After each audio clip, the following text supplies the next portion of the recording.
Namaskar to all of you. Again, I am coming back to my channel, Asit Government Rule Guru. Let's compete. Today, I will discuss National Pension System Part 1. It is latest one because in previously already I had uploaded, but now you know that in NPS regularly amendment is coming. So it is the latest part, and in this part also I will discuss 20 multiple choice questions. So definitely the session would be interesting one, and you can collect some information about NPS. Then in subsequent time, I will upload other parts. So my friends, please subscribe my channel, share my channel, like my channel, and this part definitely would be useful for different central government and state government exams. Clear? So my friends, my WhatsApp number you see 8327782034. If you need PDF, then contact with my WhatsApp number. My Telegram channel link is there, t.me/bapi2034. Also, you can join my Telegram channel so that you can up to date yourself for my new or upcoming videos. And PDF version is the paid version. If you need any administrative part and financial part, then you consult with me in my WhatsApp number. So now I am going to discuss part 1. First part, National Pension System. You know that the central government has introduced the National Pension System NPS with effect from January 1, 2004, except for armed forces. आप arm forces को छोड़ दो, उसके अलावा सभी के लिए NPS system लागू हुआ है. तो ये क्वेश्चन है, एक क्वेश्चन आता है, except arm forces it is introduced okay for others. NPS was made available to all citizens of India from May 1, 2009. ये भी एक क्वेश्चन है फॉर ऑल सिटीजन्स के लिए. You know that not only for central government, state government, corporate sector, now also for normal citizens also it is available. Non-resident Indian and overseas Indian of Indian origin, ये सब available है. तो NPS ये 1 मई 2009 ये question आ सकता है. Available to all citizens में underline कर दिया. National pension system regulated by PFRDA, pension Fund Regulatory and development authority. Regulated, the regulation of NPS or NPS basically controlled and regulated by PFRDA, Pension Fund Regulatory and Development Authority. It is an important milestone in the development of a sustainable, इसको भी याद रखना है sentence को, sustainable and efficient voluntary defined contribution pension system in India. ठीक है, जो sustainable and efficient voluntary defined contribution pension system in India, इसको भी आपको याद रखना है. ठीक है. तो बेसिकली ओल्ड एज में आप एनपीएस में इन्वेस्ट किया है तो ओल्ड एज में आपको पेंशन मिलेगा. ठीक है, और सभी सिटीजन्स के लिए ये एप्लीकेबल है. पहले नॉन रेसिडेंट इंडियन के लिए था. हाँ, जो हमारा एनआरआई ये कहा जाता है जो हमारा सिटीजन है मगर बेसिकली वो फॉरेन में रहते हैं. और अभी ओवरसीज इंडियंस के लिए आ गया. Overseas Indian means Indian origin, but now basically they are the citizen of the foreign country. वो भी ये भी लागू हो गया. ठीक है, तो ये सब पॉइंट को अच्छे से याद रखना है. चलो नेक्स्ट चलेंगे. ऑब्जेक्टिव्स के ऊपर क्वेश्चन आ सकता है. मैं अभी ऑब्जेक्टिव्स थोड़ा बताया. Provide old age income, retirement, जो सुपर अन्वेषण रिटायरमेंट के बाद कि जो जनरली कोई सिटीजन, नॉर्मल सिटीजन एनपीएस में इन्वेस्ट करता है तो 60 एज के बाद उसको पेंशन मिलेगा. तो प्रोवाइड ओल्ड एज इनकम. ये मार्केट रिटर्न, मार्केट के ऊपर डिपेंड, मार्केट बेस्ड रिटर्न्स, क्योंकि एन्युइटीज के ऊपर इन्वेस्ट किया जाएगा. बेसिकली गवर्नमेंट बॉन्ड्स है कि कॉर्पोरेट बॉन्ड्स है कि इक्विटीज है, इसमें इन्वेस्ट किया जाएगा. तो मार्केट बेसिकली मार्केट में, शेयर मार्केट में कैसे डिमांड है, तो शेयर मार्केट के ऊपर ये डिपेंड करेगा, मार्केट रिटर्न के ऊपर डिपेंड करेगा. ठीक है. और ओल्ड एज सिक्योरिटी है, extending old age security. Coverage to all citizens. आप ये मत सोचिए कि ओनली गवर्नमेंट एम्प्लॉयज के लिए है, क्योंकि ये एक वॉल्यूंटरी कंट्रीब्यूशन है ऑल सिटीजन्स के लिए। कोई नॉर्मल सिटीजन इन्वेस्ट किया है तो उसको 60 एज के बाद पेंशन मिलेगा। ठीक है, ये सब ऑब्जेक्टिव्स को आपको याद रखना है, इसके ऊपर भी क्वेश्चन आ सकता है। चलो नेक्स्ट पार्ट को चलेंगे। क्रा के ऊपर जाएंगे। Central record keeping agency PFRDA actually has appointed Protean EGV Technologies, Protean E-Government Technologies Limited as Central Record Keeping Agency for National Pension System। ये बहुत इंपॉर्टेंट है। जो प्रोटियन ई गवर्नमेंट टेक्नोलॉजीज लिमिटेड आज सेंट्रल रिकॉर्ड कीपिंग एजेंसी बहुत important है, क्योंकि वो पूरा डाटा रखता है। जो भी एनपीएस होल्डर से इसका डाटा रखता है। आप कुछ चेंज करना चाहते हो, जैसे आपका बैंक चेंज करना चाहते हो, नॉमिनी चेंज करना चाहते हो, तो कि इंटरशिफ्टिंग करना चाहते हो, तो चाहे आप गवर्नमेंट एम्प्लॉय हो तो फर्स्ट आपका नोडल ऑफिस को आप इन्फॉर्म करोगे थ्रू फॉर्म है, तो नोडल ऑफिस इसको क्रा को भेजेगा, सेंट्रल रिकॉर्ड कीपिंग एजेंसी को, और वो चेंज होगा। चाहे आप पार्शियल विथड्रॉल कर रहे हो, ठीक है, कि एन्युइटीज के टाइम में सभी क्रा को इन्फॉर्म किया जाएगा। सेंट्रल रिकॉर्ड कीपिंग एजेंसी अभी उसका प्ले कर रहा है protean EGV okay technologies limited, right. तो जो प्रान नंबर इस होता है, क्रा साल issue a permanent retirement account number two each subscriber. Actually जो सेंट्रल रिकॉर्ड कीपिंग एजेंसी है वो एक्चुअली प्रान जो परमानेंट रिटायरमेंट अकाउंट नंबर वो इशू करता है। एक्चुअली उसको क्रा इशू करता है और वो ऑफिस को आता है, फिर हेड ऑफ ऑफिस उसको रिलीज करता है। आपका जो कार्ड है कि रूल्स रेगुलेशन से उसको इशू करेगा क्रा, ठीक है। तो PFRDA ने actually central record keeping agency को रिस्पॉन्सिबिलिटी दिया है कि ये सब रिकॉर्ड मेंटेन करने के लिए। मैं थोड़ा आपको आइडिया दिया क्रा का रोल क्या है, ठीक है। And minimum maintain database of each permanent retirement account along with recording transactions relating to each PRAN, right. जो प्रान नंबर अभी आ रहा है 12 डिजिट्स का है, नहीं ये। चलो ठीक है, नेक्स्ट फंक्शंस देखेंगे। फर्स्ट है रिकॉर्ड कीपिंग है, आपका जो सब्सक्राइबर्स का पूरा रिकॉर्ड मेंटेन करेगा क्रा। एडमिनिस्ट्रेशन में मैं बताया, आप कोई भी कुछ चेंज करना चाहते हो, एड्रेस, बैंक, नॉमिनी, कोई भी आप चेंज करना चाहते हो, आप नोडल, आप गवर्नमेंट एम्प्लॉय हो तो आप नोडल ऑफिस को भेजोगे, फॉर्म है नोडल ऑफिस को भेजोगे, नोडल ऑफिस को क्रा को भेजेगा। और आउटसाइड में आप चेंज करना चाहते हो, आप ऑनलाइन में रिक्वेस्ट कर सकते हो, और जो नियरेस्ट POP है, पॉइंट ऑफ प्रेजेंस है, चाहे कोई बैंक और पोस्ट ऑफिस जो POP है वहां पर आप कर सकते हो। तो एडमिनिस्ट्रेटिव पार्ट ये रहता है, क्रा के पास एक्चुअली एडमिनिस्ट्रेटिव पार्ट रहता है। कोई भी आपका रिकॉर्ड को वो उसका रिस्पॉन्सिबिलिटी है, वो रिकॉर्ड को मेंटेन करता है और keeping all the records of the subscriber. और कोई भी चेंज होगा तो रिक्वेस्ट जाएगा क्रा के पास। आप पार्शियल विथड्रॉल करना चाहते हो एज गवर्नमेंट एम्प्लॉय तो क्रा को इन्फॉर्म किया जाएगा। और जब आप एन्युइटीज के ऊपर इन्वेस्ट करोगे रिटायरमेंट टाइम में, वहां पर भी क्रा को इन्फॉर्म किया जाएगा। तो क्रा का जो मेन पार्ट है एडमिनिस्ट्रेटिव पार्ट है। नेक्स्ट वन कस्टमर सर्विस भी क्रा। आपका कोई सपोज आप you want to collect any information, तब आप कस्टमर सर्विस वो भी क्रा के अंडर में है। तो ये बहुत इंपॉर्टेंट है। फंक्शंस को आप अच्छे से देखिए, इसके ऊपर भी क्वेश्चन आपको मिल सकता है और भाई बाबी में क्वेश्चन पूछ सकते हैं क्रा के ऊपर, राइट। PFRDA एंड NPST के ऊपर देखेंगे। इस NPS is regulated by pension Fund Regulatory and development authority, आप जानते हो। और जो भी एसेट्स है, एनपीएस का जो भी एसेट्स है उसको मेंटेन करता है नेशनल पेंशन सिस्टम ट्रस्ट। इसका फुल फॉर्म आ सकता है NPST का।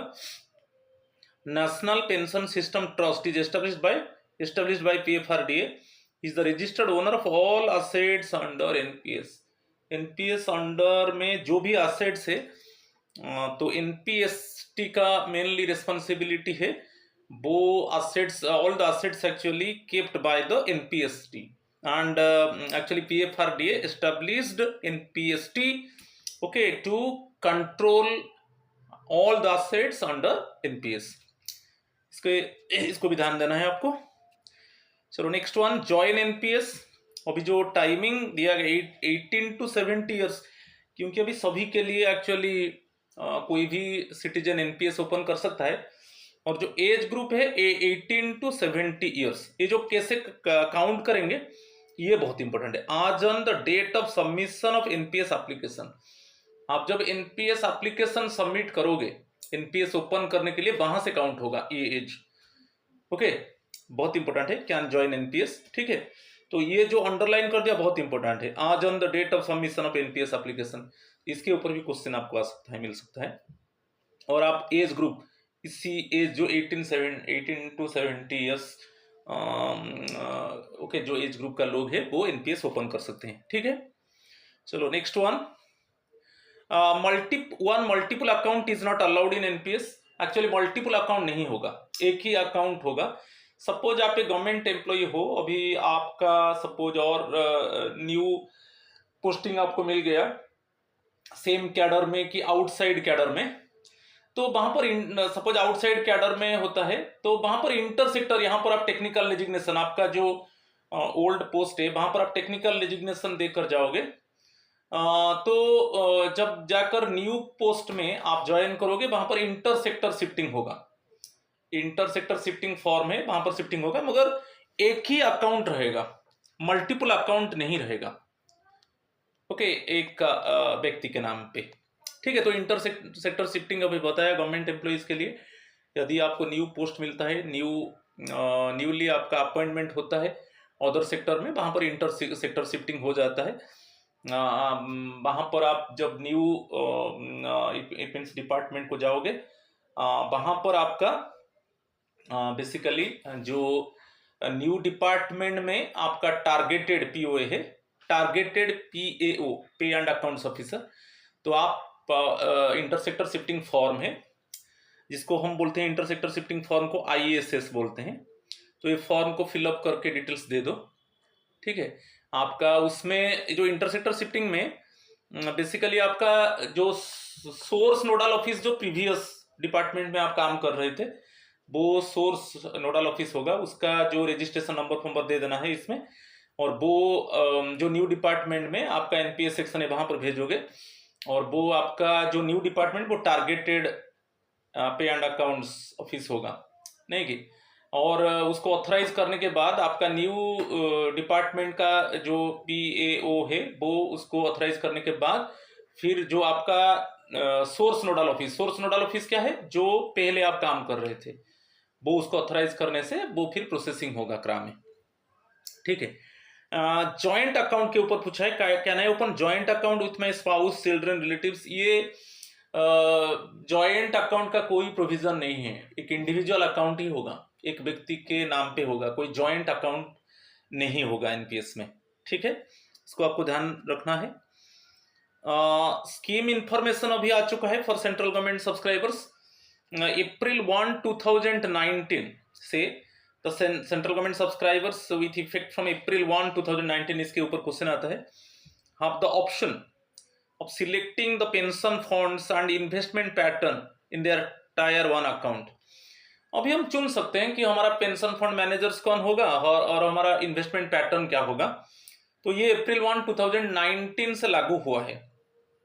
यदि आप चॉइस सब्सक्राइब नहीं कर रहे हो तो ऑटोमेटिकली वो डिफॉल्ट स्कीम में चला जाएगा, और डिफॉल्ट स्कीम में 3 पेंशन फंड मैनेजर्स है अभी, LIC, SBI, UTI।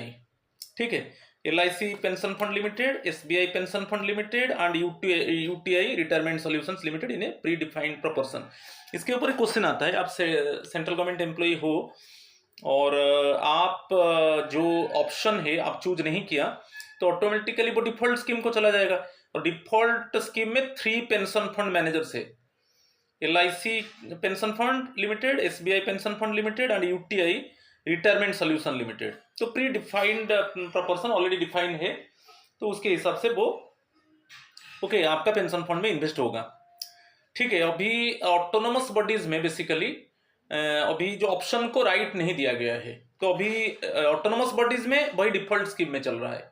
मगर अदर डायरेक्ट डिपार्टमेंट में आपके लिए ऑप्शन है, आप पेंशन फंड मैनेजर्स को चूज करोगे और आपका इन्वेस्टमेंट पैटर्न क्या होगा उसको भी चूज करोगे टायर 1 अकाउंट में। ठीक है, चलो नेक्स्ट वन, यहाँ पर देखेंगे the subscriber can select any one of the investment scheme से। एक डिफॉल्ट स्कीम तो मैं बताया ऑलरेडी, LIC, UTI और SBI पेंशन फंड का इन प्री डिफाइंड प्रोपोर्शन। अभी मैंने बताया जो ऑटोनोमस बॉडीज को एक्चुअली ये चॉइस नहीं दिया गया है, तो आप डिफॉल्ट स्कीम चूज करोगे। ठीक है, नेक्स्ट वन जो स्कीम डिफरेंट स्कीम से, वहां पर देखिए स्कीम G है, बेसिकली यहाँ पर G मीन्स गवर्नमेंट बॉन्ड्स के ऊपर 100% of contribution shall be invested in government bonds and related instruments.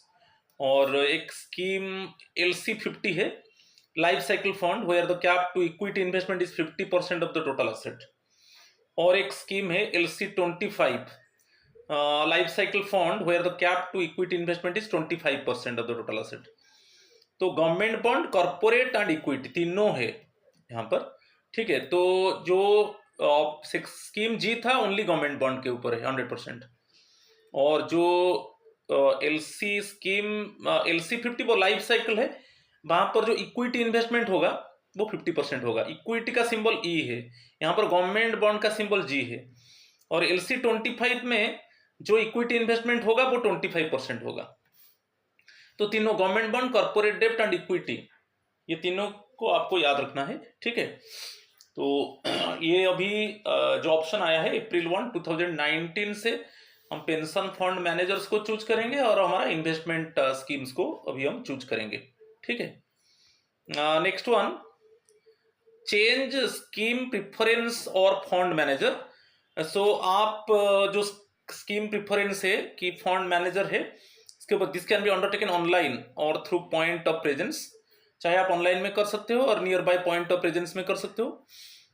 जो फंड मैनेजर है, पेंशन फंड मैनेजर, आपके पास फाइनेंशियल ईयर में एक बार आपको चांस मिलेगा पेंशन फंड मैनेजर को आप चेंज कर सकते हो। जैसे मैं बताया पेंशन फंड मैनेजर से SBI है, UTI है, LIC है, और बहुत पेंशन फंड मैनेजर्स आ चुके हैं। अब जो भी एक्सरसाइज किया है तो ईयरली, फाइनेंशियल ईयर में एक बार चेंज कर सकते हो। मगर जो अभी स्कीम बताया, जो बेसिकली कॉर्पोरेट, बेसिकली मैं बताया लाइफ साइकिल 50, लाइफ साइकिल 25, और एक बताया जो बॉन्ड, गवर्नमेंट बॉन्ड के ऊपर में बताया, तो उसको आप चेंज कर सकते हो स्कीम को फाइनेंशियल ईयर में 2 बार। तो ये दोनों को याद रखना है। एक जो पेंशन फंड मैनेजर है आपको फाइनेंशियल ईयर में एक बार चेंज करोगे, और जो इन्वेस्टमेंट स्कीम है उसको फाइनेंशियल ईयर में आप 2 बार चेंज कर सकते हो। ठीक है, इसको आपको याद रखना है। कंट्रीब्यूशंस बहुत इजी है, आप जानते हो। जो हमारा एम्प्लॉय का कंट्रीब्यूशन है सैलरी का 10% है, मगर जो सैलरी का 10% हम क्या लेंगे, बेसिक पे, DA और NPA। ये NPA जो है मेडिकल डॉक्टर्स को मिलता है, non practising allowance NPA। Otherwise हमारा बेसिक पे प्लस DA नॉर्मल एम्प्लॉइज के लिए। DA आपका इंक्लूड होता है, डियरनेस अलाउंस। ठीक है, और मेडिकल केस में NPA इंक्लूड होता है। और उसी केस में जो गवर्नमेंट का कंट्रीब्यूशन होगा वो 14% होगा। ओके, हमारा कंट्रीब्यूशन जो है 10% होगा और गवर्नमेंट का कंट्रीब्यूशन 14% होगा। इट इज बेसिक पे प्लस DA प्लस NPA। और जो गवर्नमेंट कंट्रीब्यूशन है वो ग्रॉस सैलरी में इंक्लूड होगा। गवर्नमेंट जो कंट्रीब्यूट कर रहा है 14% ऑफ बेसिक पे प्लस DA प्लस NPA, वो ग्रॉस सैलरी में इंक्लूड होगा।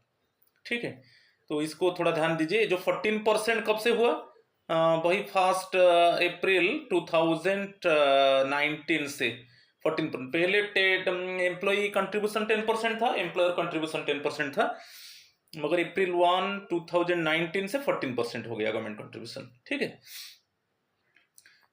नेक्स्ट वन पार्शियल विथड्रॉल के ऊपर देखेंगे, ये बहुत इंपॉर्टेंट पार्ट है। पार्शियल विथड्रॉल अंडर NPS, जो भी डाटा अभी हम देखेंगे।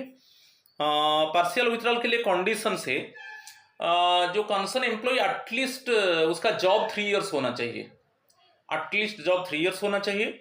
और आपका जो विथड्रॉल अमाउंट होगा वो जो एम्प्लॉय का कंट्रीब्यूशन है उसमें गवर्नमेंट का कंट्रीब्यूशन की एम्प्लॉयर का कंट्रीब्यूशन हम नहीं लेंगे, ओनली एम्प्लॉय कंट्रीब्यूशन का 25%। और उसमें कुछ इंटरेस्ट ऐड नहीं होगा, ओनली आपका कंट्रीब्यूशन, उसमें कोई अप्रिसिएशन नहीं होगा। जैसे अप्रिसिएशन होता है ना, मार्केट रेट में चल रहा है और इट मीन्स वो बढ़ता रहता है। ओके, तो बेसिकली जो विथड्रॉल होगा वो एम्प्लॉय का जो कंट्रीब्यूशन है उसका 25% होगा।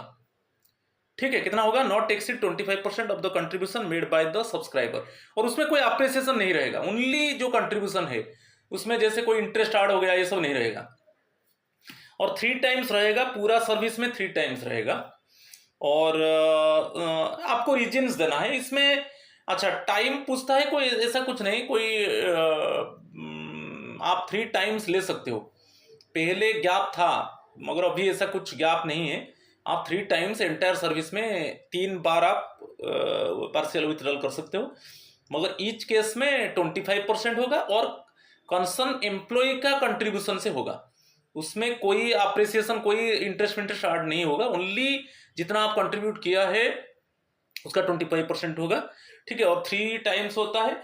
और उसमें आपको कोई क्वेश्चन पूछता है कि सपोज मैं एक विथड्रॉल कर दिया, फिर कितना गैप के बाद और एक विथड्रॉल करूंगा, मेरा सेकंड विथड्रॉल होगा, फिर सेकंड विथड्रॉल हो गया, उसका कितना, ऐसा कुछ टाइम गैप उसमें नहीं है।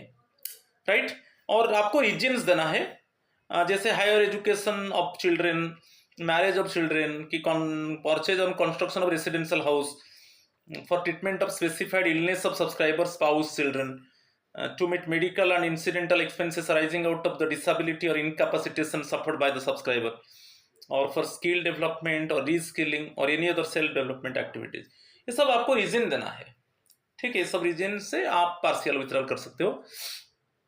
ठीक है, इसको आपको ध्यान देना है। Next, how can the partial withdrawal be processed bye subscriber, what is the process? आप जब पार्शियल विथड्रॉल करोगे क्या प्रोसेस है? As per PFRDA guidelines, subscriber will have an option to avail partial withdrawal based on self declaration and no supporting, कोई supporting documents नहीं चाहिए, only आपको self declaration देना है और वहां पर एक रीजन दे देना है। कोई ऐसा आपको डॉक्यूमेंट एविडेंस नहीं देना है, आपको ओनली सेल्फ डिक्लेयर करना है और रीजन एक दे देना है। Required to be submitted by the subscriber for availing partial withdrawal. तो स्टेप्स क्या है अब हम देखेंगे। स्टेप्स ये है, subscriber will initiate online partial withdrawal request in CRAs system. अब क्रास सिस्टम में आप लॉगिन करोगे, यूजर आईडी पासवर्ड दे दोगे और आप विथड्रॉल ऑप्शन है अंडर ट्रांजैक्ट ऑनलाइन। आप जब यूजर आईडी पासवर्ड ओपन हो जाएगा, होम को चले जाओगे, आपका ट्रांजैक्ट ऑनलाइन है, उसमें आप विथड्रॉल ऑप्शन में क्लिक करो, देन एक ऑप्शन आएगा पार्शियल विथड्रॉल फ्रॉम टायर 1। तो एलिजिबल अमाउंट जो है वो डिस्प्ले हो जाएगा, क्योंकि एलिजिबल अमाउंट जो होगा बेसिकली आपका कंट्रीब्यूशन का 25% मैक्सिमम होगा, नहीं? तो the eligible amount for partial withdrawal will be displayed on the subscriber. Subscriber will provide the required percentage. आपको 20 कितना परसेंटेज लेना है आपको शो करना है एंड रीजन एक दे देना है। ठीक है, next one, during request initiation the name and bank account of the subscriber registered. जो भी क्रा में, सेंट्रल रिकॉर्ड कीपिंग एजेंसी में आपका नेम और जो बैंक अकाउंट है ऑलरेडी आप दे चुके हो वो वेरीफाई होगा through online bank account verification. Okay, penny drop facility है वो, उसमें आपका वेरिफिकेशन होगा। आप जो बैंक नेम दिया है, आपका bank details, the bank of the subscriber should be empanelled for online bank account verification. Only if name and bank account verification is successful, then the subscriber will be allowed to initiate partial withdrawal request। तो वो check होगा, आपका name और bank details check होगा, automatically verify होगा। यदि वो successful होता है तब आप एंटाइटल हो पार्शियल विथड्रॉल के लिए, तो वहां पर रिक्वेस्ट एक्चुअली जनरेट होगा। Then subscriber will accept the self declaration for reason of partial withdrawal. तो रीजन आएगा, आप एक रीजन देना है और उसको एक्सेप्ट करना है। ठीक है, नेक्स्ट में दिया है subscriber is required to submit the request using OTP authentication और ई साइन। दो ऑप्शन है, चाहे आप ओटीपी ऑथेंटिकेशन कर सकते हो और ई sign. In case of OTP authentication 2 distinct one time password आएगा, ओटीपी आएगा, आपका मोबाइल नंबर और ईमेल आईडी जो रजिस्टर्ड है क्रा में। ठीक है, तो whereas in case of sign OTP आएगा। जो यदि आप ई साइन में आप करना चाहते हो, OTP will send on mobile number registered with Aadhaar। ठीक है, on successful submission request will get executed in CRA। No supporting, यहाँ पर देखिए no supporting documents are required to be submitted to the associated nodal officer NSDL क्राक। कोई supporting document आपका nodal office को नहीं देना है, कंसर्न नोडल ऑफिस को, और एनएसडीएल क्राक को नहीं देना है। Also request is not to be verified on the authorised by the nodal office. यहाँ पर कोई नोडल आपका नोडल ऑफिस का ऑथराइजेशन नहीं चाहिए, ठीक है। नेक्स्ट है partial withdrawal amount will be transferred to subscribers bank account on T+4th working day। T जो है, जो being the date of submission of online request, जिस डेट में आप ऑनलाइन रिक्वेस्ट करते हो वो इसको हम T मानेंगे, ट्रांजैक्शन जैसे T हम मानेंगे, और +4th वर्किंग डे के अंदर आपका सब्सक्राइबर बैंक अकाउंट में जमा हो जाएगा। इसको आपको याद रखना है, T+4th working day. T means जो डेट है जिस डेट में आप ऑनलाइन रिक्वेस्ट किया था, online request in class system through successful OTP authentication और ई-साइन। और आपको यदि अप टू डेट करना है for updation of bank details in CRA records, तो subscriber has an option to update the same online in CRA system. आप online में ये जो वेबसाइट है जा सकते हो www.cra.nsdl.com, और एक फॉर्म S2 है, उसको आप सबमिट करना है आपको, ठीक है। तो आपका बैंक डिटेल्स को अप टू डेट करने के लिए, राइट। ये फॉर्म S2 बहुत इंपॉर्टेंट है, क्योंकि इसके ऊपर भी क्वेश्चन आपको मिल सकता है। ये थोड़ा आइडिया दे दिया कैसे पार्शियल विथड्रॉल को रिक्वेस्ट को जनरेट किया जाता है क्रास सिस्टम में थ्रू ऑनलाइन। एग्जिट ऑप्शन आता है, कहाँ पर हम एग्जिट करेंगे, एनपीएस से बाहर निकलेंगे हम। तो ऑप्शन से देखिए अपना सुपर अन्वेषण, जब आप का सुपर अन्वेषण एज हो जाएगा, जैसे नॉर्मली अभी 60 ईयर से, बिफोर अटेनिंग, प्री एग्जिट भी आप कर सकते हो before attaining the age of superannuation, कि any time after attaining the age of superannuation till 75 years. अभी एनपीएस में आप कंट्रीब्यूट कर सकते हो, रिटायरमेंट के बाद कंट्रीब्यूट कर सकते हो as usual up to 75 years, ठीक है। तो आप एग्जिट कर सकते हो टिल 75 ईयर्स में। अभी बताया कि आप सुपरएनुएशन के बाद आप इंडिविजुअली आप कंट्रीब्यूट कर सकते हो। जैसे 60 आपका रिटायरमेंट तक आपका 2 कंट्रीब्यूशन, आपका कंट्रीब्यूशन प्लस जो गवर्नमेंट कंट्रीब्यूशन 14% होता है, मगर उसके बाद आप नियरेस्ट पीओपी में और ऑनलाइन में आप आपका कंट्रीब्यूशन को देना है आपको, और 75 ईयर्स तक आप चाहोगे तो इन्वेस्ट करोगे। ड्यू टू डेथ और subscriber being declared missing bye the employer, तो डेथ हो जाता है सब्सक्राइबर का, कि इस जो सब्सक्राइबर है वो मिसिंग हो जाता है, वहां पर एग्जिट ऑप्शन जाता है। और due to discharge from service by the employer, यदि एम्प्लॉयर आपको डिस्चार्ज कर देता है सर्विस से, जैसे इनवैलिडेशन की, डिसेबिलिटी की, सपोज पनिशमेंट, ऐसे बेसिकली डिसिप्लिनरी प्रोसीडिंग में पनिशमेंट आया, आपको डिस्चार्ज कर दिया जाएगा, और अभी अंडर 56J में पब्लिक इंटरेस्ट में आपको गवर्नमेंट डिस्चार्ज कर सकता है। तो ये सब केस में आप जो जेन्युइन केस है आप एग्जिट कर सकते हो। ये पॉइंट्स को आपको रिमेंबर करना है, क्योंकि आजकल जो क्वेश्चन में ऑप्शन आता है करेक्ट इनकरेक्ट ऐसा ऑप्शन आता है, तो ये सब चीज को आपको थोड़ा ध्यान देना है, ठीक है। और what is the procedure to exit from NPS? A subscriber shall submit the exit or withdrawal application for the purpose of withdrawing the benefits upon exit as provided in the regulations on or before the expected date of exit from the national pension system to the associated nodal office को देना है। आप exit करना चाहते हो तो associated nodal office जो है आपका, उसको आप एग्जिट एप्लीकेशन देना है, ठीक है।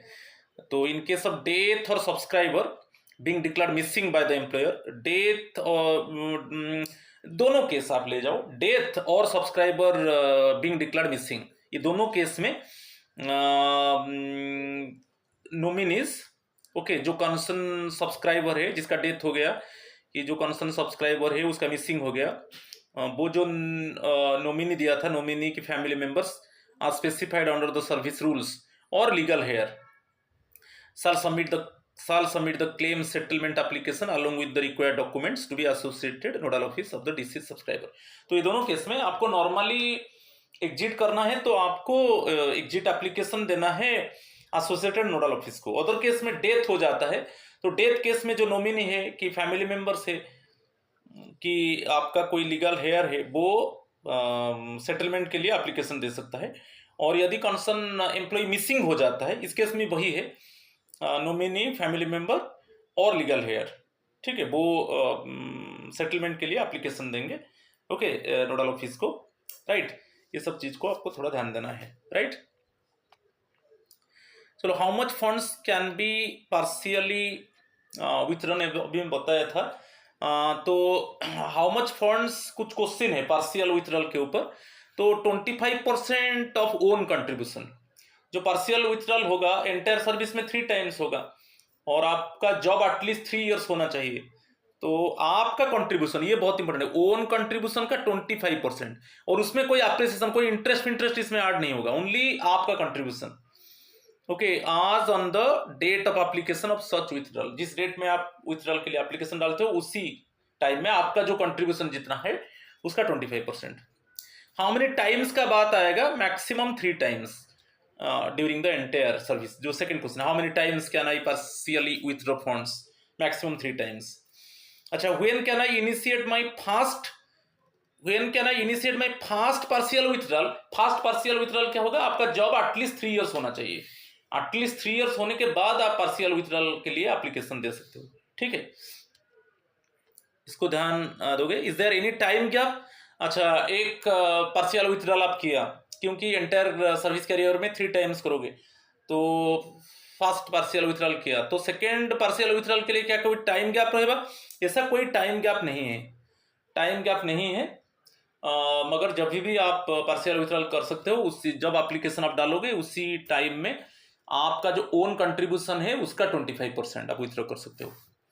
अच्छा, what is the procedure. Next question है, if I am unable to submit any my partial withdrawal application due to specified illness. Suppose आप अभी एलिमेंट कंडीशन में हो और पार्शियल विथड्रॉल के लिए आप एप्लीकेशन सबमिट नहीं कर पाए, तो आप कैसे it means amount of partial withdrawal कर सकते हो। The request for withdrawal may be submitted through any family member of subscriber. तो कोई फैमिली मेंबर जो आपका है वो पार्शियल विथड्रॉल के लिए एप्लीकेशन दे सकते हैं, राइट। चलो, exit upon attaining the age of superannuation, at normal exit है। जैसे आपका सुपर अन्वेषण रिटायरमेंट, जैसे 60 एज हो गया, आपको सर्विस से रिटायर कर दिया जाएगा, उसमें उसी ऑप्शन में अभी हम जाएंगे, डिटेल्स डिस्कशन करेंगे। बेनिफिट्स क्या है मैं बता दूं। एनुइटाइजेशन क्या है इस केस में, आपको बेसिकली मिनिमम 40%, इससे ज्यादा हो सकता है, मिनिमम 40% आप एनुइटीज में इन्वेस्ट आपको करना है, ठीक है। एनुइटी में इन्वेस्ट करना है पेंशन के लिए, मिनिमम 40%। आपका जो अक्यूमुलेटेड फंड है उसका मिनिमम 40% है, उससे ज्यादा कर सकते हो, और आप 60%, maximum 60% of the accumulated fund आप विथड्रॉल कर सकते हो। तो मिनिमम 40% ऑफ एनुइटी शेयर्स के ऊपर इन्वेस्ट करोगे मंथली पेंशन के लिए, और मैक्सिमम 60% ऑफ अक्यूमुलेटेड फंड आप लॉमसम विथड्रॉल कर सकते हो, यही दिया है। समझ में आ रहा है कि नहीं? तो इसमें आपको कोई कंफ्यूजन नहीं होना चाहिए। तो आप सपोज अभी आप मिनिमम दिया है, पर आप सपोज चाहते हो 60% ऑफ एनुइटी शेयर के ऊपर इन्वेस्ट करोगे, तो 40% आप विथड्रॉल कर लोगे, मगर मिनिमम 40% आपको एनुइटी शेयर के ऊपर इन्वेस्ट करना है, मिनिमम। और आपका मैक्सिमम जो विथड्रॉल होगा, लॉमसम विथड्रॉल, वो 60% होगा। इसके ऊपर क्वेश्चन आता है, ठीक है, ये क्वेश्चन आप क्लियर हो गए। नेक्स्ट वन देखिए, can I defer my lump sum withdrawal. मैं अभी बताया था लॉमसम विथड्रॉल हो मैक्सिमम 60% है, लॉमसम विथड्रॉल कितना है, मैक्सिमम 60% है। क्या आपको उसको डिफर कर सकते हो? हाँ, आप डिफर कर सकते हो। जो retirement just 15 days before retirement, आपका जिस डेट में सुपरएनुएशन रिटायरमेंट है, तो बिफोर 15 डेज आपको इन्फॉर्म करना है कि मुझे मेरा जो लॉमसम विथड्रॉल है मैं उसको डिफर करना चाहता हूँ। मैं अभी लॉमसम विथड्रॉल को मैं विथड्रॉ नहीं करूंगा, जो मैक्सिमम 60% मैं विथड्रॉ कर सकता हूँ, मैं विथड्रॉ नहीं करूंगा, उसको थोड़ा डिफर होना चाहिए। तो as you can defer with withdrawal of the lump sum amount, such deferment. अच्छा, ये जो डिफरमेंट होगा, such deferment can be up to the age of 75 years. ये जो डिफरमेंट आप अभी जो मैक्सिमम आप एलिजिबल हो सुपरएनुएशन टाइम में, कि आपका अकोमुलेटेड फंड का मैक्सिमम 60% आप विथड्रॉल कर सकते हो। सपोज आप उसको डिफर कर दिया, मगर उसके लिए आपको इन्फॉर्म करना पड़ेगा क्रा को 15 डेज बिफोर। ये क्वेश्चन आता है 15 डेज बिफोर सुपर अन्वेषण, 15 डेज बिफोर सुपर अन्वेषण आपको एप्लीकेशन देना है कि मुझे मेरा लॉन्ग सम अमाउंट को डिफर में करना चाहता हूं। तो वो कब तक रहेगा? Up to 75 years. ये भी बहुत इंपॉर्टेंट है, ठीक है। अच्छा, what will happen, next question, what will happen in case of death of subscriber during the period of deferment. आप डिफर कर दिया लॉन्ग सम विथड्रॉल, जो मैक्सिमम 60% है, मैक्सिमम 60% आप विथड्रॉल करोगे रिटायरमेंट टाइम में, मगर उसको आप 15 डेज बिफोर रिटायरमेंट आप एप्लीकेशन दे दिया उसको डिफर करने के लिए, और वो भी डिफर हो गया, मगर उस केस में आपका डेथ हो जाता है। तो डेथ होने से क्या है कि आपका जो नॉमिनी है और लीगल हेयर है उसको वो कभी भी विथड्रॉ कर सकते हैं। भाई, in case of death of subscriber during the period of deferment, such deferred amount of the subscriber will be paid to nominee और लीगल हेयर्स। आपको याद रखना है, आइदर नॉमिनी और लीगल हेयर को दे दिया जाएगा, इसमें कोई प्रॉब्लम नहीं है। तो आपको 2-3 चीज यहां पर याद रखना है कि जस्ट आपका जो लॉन्ग सम विथड्रॉल है मैक्सिमम 60% ऑफ अक्यूमुलेटेड फंड, आप उसको डिफर करना चाहते हो, तो बेसिकली 15 डेज बिफोर रिटायरमेंट आपको एप्लीकेशन देना है, और ये जो डिफरमेंट होगा अप टू 75 ईयर्स होगा, ठीक है। और यदि उसी टाइम के अंदर जो कंसर्न सब्सक्राइबर है उसका डेथ हो जाता है, तो वो जो लॉन्ग सम अमाउंट है, ओके, जो मैं बताया था maximum 60% of the accumulated fund, तो उसको नॉमिनी और लीगल हेयर, नॉमिनी और लीगल हेयर, वो जो अमाउंट है, वो जो डिफर्ड अमाउंट है, वो आइदर नॉमिनी को पेड किया जाएगा और लीगल हेयर को पेड कर दिया जाएगा, ठीक है। तो नॉमिनी और लीगल हेयर, इसके ऊपर भी क्वेश्चन आता है, ठीक है, ये थोड़ा ध्यान देना है। नेक्स्ट चलेंगे। अच्छा, can I differ the purchase of annuity, क्योंकि जब ये सभी अभी चल रहा है सुपर अन्वेषण, सुपर अन्वेषण टाइम में आप क्या करोगे, आप मैक्सिमम 60, तो जो एन्युइटी है minimum 40%, minimum 40% of the accumulated fund, of the accumulated fund को आपको एन्युइटी शेयर्स के ऊपर इन्वेस्ट करना है मंथली पेंशन के लिए। नहीं कि जब आपका सुपर अन्वेषण रिटायरमेंट है तो मैक्सिमम 60% आप विथड्रॉल करोगे, लॉन्ग सम विथड्रॉल, और minimum 40% of the accumulated fund को आपको एन्युइटी शेयर्स के ऊपर इन्वेस्ट करना है। क्या उसको आप डिफर कर सकते हो? इसको भी डिफर आप कर सकते हो। आपको वही रूल है कि 15 डेज बिफोर रिटायरमेंट आप एप्लीकेशन देना है। जैसे आप जो लॉन्ग सम विथड्रॉल को डिफर किया, ये भी डिफर हो सकता है वही अप टू 75 ईयर्स। अभी आप बोल रहे हो कि मेरा जो मिनिमम 40% मुझे एन्युइटी शेयर्स के ऊपर इन्वेस्ट करना है, मैं अभी इन्वेस्ट नहीं करूंगा, उसको थोड़ा मैं डिफर करूंगा, और वो डिफरमेंट रहेगा अप टू 75 ईयर्स। पहले lock in period only 3 years था, 3 ईयर्स के लिए आप बेसिकली एन्युइटी को डिफर करते थे, मगर अभी नहीं, अप टू 75 ईयर्स तक आप डिफर करोगे, ठीक है। तो जो मिनिमम 40% आपको एन्युइटी शेयर्स के ऊपर इन्वेस्ट करना है तो वो डिफर होगा, मगर कंडीशन क्या है मैं बताया कि 15 डेज बिफोर रिटायरमेंट आपको एप्लीकेशन देना है, ठीक है। तो ये है clear, you can defer the purchase of annuity, such deferment can be up to the age of 75 years. Clear हो गए? अच्छा, whether annuity can be purchased during the deferment period. अच्छा, आप अभी डिफर कर दिया, क्योंकि आप डिफर कर सकते हो अप टू 75 ईयर्स, क्या उसी टाइम के अंदर क्या आप एन्युइटी परचेज कर सकते हो? पेंशन के लिए कर सकते हो, ठीक है, कोई प्रॉब्लम नहीं। Yes, the subscriber has an option to purchase an annuity at any point of time during deferment. आप तो डिफर कर दिया, सपोज आप डिफर कर दिया कि मैं 65 एज तक मेरा डिफर कर दिया जाए, मैं अभी एन्युइटी शेयर्स के ऊपर इन्वेस्ट नहीं करूंगा, अप टू 65 ईयर्स आप कर दिए, मगर उसके अंदर सपोज आपको 63 है कि 64 है ईयर है, और आप सोचते हो कि एन्युइटी शेयर के ऊपर आप इन्वेस्ट करोगे जो मिनिमम 40% को, ये तो रूल है, तो वहां पर आप कर सकते हो, ऐसा कोई ऑब्स्ट्रक्शन, कोई हर्डल्स आपके लिए नहीं है, ओके। तो आपको रिक्वेस्ट करना है by submitting request to NPS trust, क्योंकि एनपीएस जो ट्रस्ट है, इसको एनपीएस ट्रस्ट को हम क्या बोलते हैं? नेशनल पेंशन सिस्टम ट्रस्ट बोला था, एनपीएसटी, ये सभी असेट्स जो एनपीएस का जो असेट्स है उसका रिस्पॉन्सिबिलिटी है एनपीएसटी का।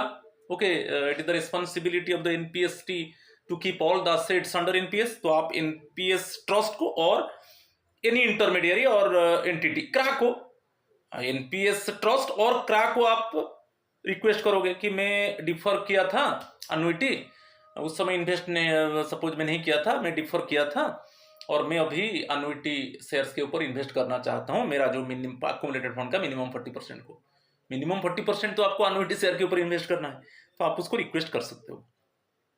ठीक है, तो ये पार्ट भी आप क्लियर हो गए।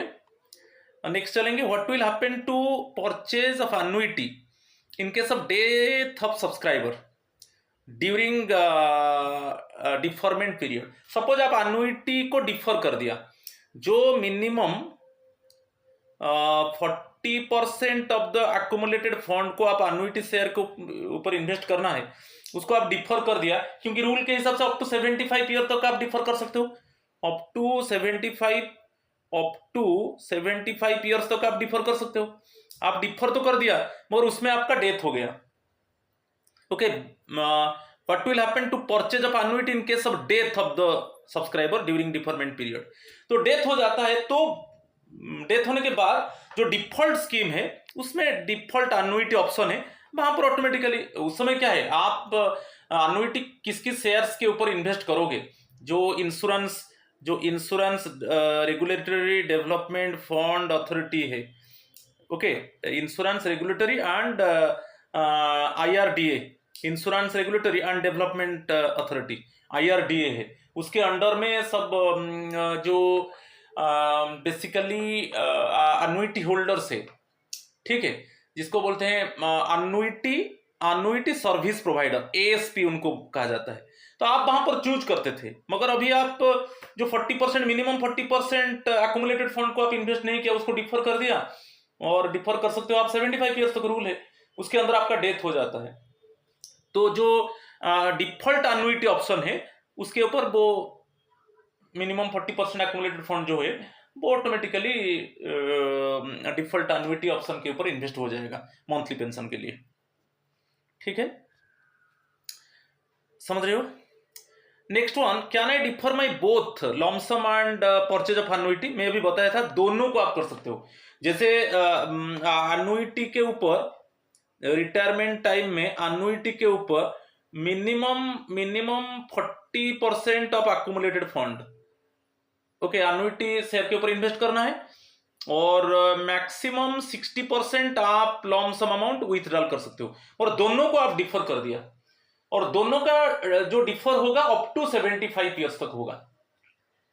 ठीक है, दोनों को आप कर सकते हो, मगर रूल क्या है ना, आप एक एप्लीकेशन आपको देना है 15 डेज बिफोर रिटायरमेंट, नहीं तो नहीं होगा। ठीक है, 15 डेज बिफोर रिटायरमेंट आपको एप्लीकेशन देना है कि मैं मेरा जो लॉमसम अमाउंट को मेरा जो लॉमसम अमाउंट जो मैं विथड्रॉल मैं करूंगा, मैं उसको डिफर करना चाहता हूं, और मैं जो अनुइटी शेयर्स के ऊपर जो इन्वेस्ट करूंगा, जो मैं मेरा minimum 40% of the accumulated fund वो भी डिफर होगा, और दोनों का डिफरमेंट कब तक होगा? 75 ईयर्स तक, मगर आपको एक एप्लीकेशन देना है 15 डेज बिफोर रिटायरमेंट। ठीक है, चलो, what is the procedure to defer the lump sum amount withdrawal और परचेज ऑफ अनुइटी। क्या प्रोसीज्योर है? अभी मैं बताया कि the subscriber shall submit his or her written request for deferment of the lump sum or purchase of annuity prior to 15 days of attaining the age of superannuation to CRA और NPS trust. मैं भी बताया था, आप जो लॉमसम withdrawal है, जो 60% of accumulated fund वो है, सुपरएनुएशन टाइम में आपको मैक्सिमम 60% ऑफ एक्यूमुलेटेड फंड को आप विथड्रॉल कर सकते हो, और जो मिनिमम 40% है एक्यूमुलेटेड फंड का आप अनुइटी शेयर के ऊपर इन्वेस्ट करोगे मंथली पेंशन के लिए, तो दोनों को डिफर करोगे। दोनों को डिफर करना चाहते हो कि एक को डिफर करोगे? Either you defer lump sum withdrawal और अनुइटी, ओके, और बोथ भी आप कर सकते हो डिफर, मगर 15 days prior to the date of retirement आपको क्रा को इन्फॉर्म करना है, सेंट्रल रिकॉर्ड कीपिंग एजेंसी, और आप एनपीएसटी को करना है, national pension system trust. Okay, तो आइदर क्रा को और एनपीएसटी को करना है, ठीक है, इन्फॉर्म करना है। क्या नहीं exit during the deferment period of lump sum और एन्युइटी, आप एग्जिट कर सकते हो, हाँ कोई प्रॉब्लम नहीं है।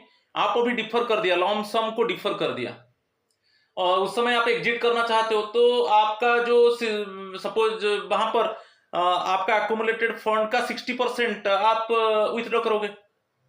जब आप एनी टाइम आप विथड्रॉ कर सकते हो क्योंकि आप डिफर किया था, और 60% आप विथड्रॉ कर सकते हो। और एन्युइटी शेयर में जब आप एग्जिट करोगे तो जितना एक्यूमुलेटेड फंड है उसका 40%, मिनिमम 40%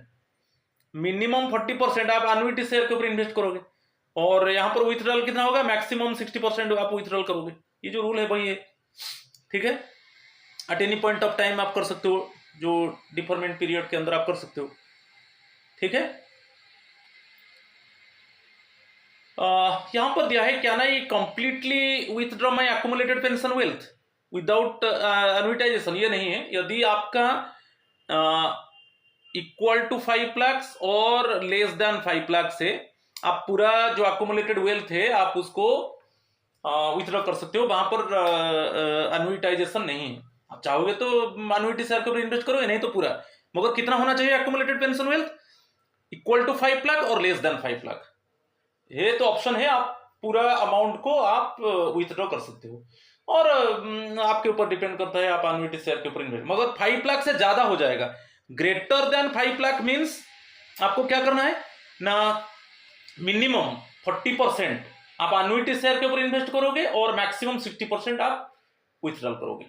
मैक्सिमम 60% विथड्रॉल करोगे और मिनिमम 40% आप एन्युटी शेयर के ऊपर इन्वेस्ट करोगे।